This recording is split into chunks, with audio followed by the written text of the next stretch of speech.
স্ত্রী হালাল না? হালাল তো আমার জন্য। বরং জেনা থেকে, জেনার এই মহামারীর মধ্যে যে আমরা বাস করছি, এই জেনা থেকে বাঁচার জন্য সবচেয়ে বৈধ এবং উত্তম মাধ্যম স্ত্রী। সেই স্ত্রীর কাছে আমরা যাইনি রোজা থেকে। ক্ষুধা লেগেছে, খাবার পানীয় আমার জন্য হালাল ছিল, কিন্তু আমরা খাইনি, পানও করি নাই। তো আল্লাহর হালাল যখন আমরা ছেড়েছি, তাহলে সওম রেখে আল্লাহর হারাম ছাড়ি নাই? তো কমন সেন্স, তাহলে তো আল্লাহর হারামও ছাড়তে হবে। নাকি হালাল ছেড়ে দিব আর হারাম খাবো? স্ত্রী সহবাস ছেড়েছি, খাওয়া পানিও ছেড়ে দিয়েছি, এখন সুদ খাবো, এখন ঘুষ খাবো, এখন জুলুম করব, দুর্নীতি করব, মাপে কম দিব।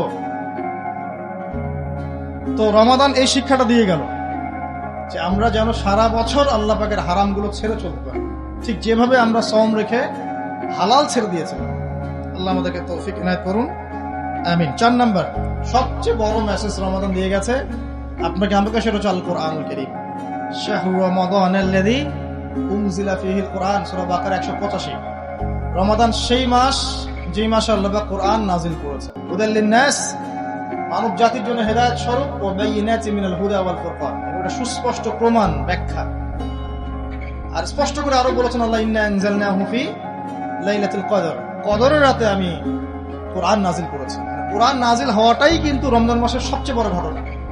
এই মাসটা মহিমান্বিত কি কারণে? বিকজ এই মাসে কোরআন নাযিল হয়েছে। তো আল্লাহ পাক বলছেন কোরআন আমি এই রাতে নাযিল করেছি। রমাদানের সবচেয়ে বড় হাদিয়াটা কি দিয়ে গেল আমাদেরকে? কোরআন। আমি চলে যাচ্ছি, তোমাকে কোরআন দিয়ে গেলাম। নিজের ইমানের যত্ন নিও, নিজের আকীদা, ঈমান, আমলের খেয়াল রেখো, কোরআনকে ছেড়ো না। এটা বলতে বলতে চলে গেছে, আমরা শুনতে পারি নাই।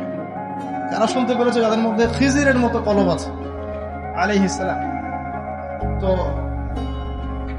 দেখেন, রমাদান মাসে আমরা যারা কোরআন পড়তে জানতাম না, অনেকেই কোরআন পড়া শিখেছি, কিন্তু আমরা শিখি নাই, এই রমাদান মাসে শিখেছে।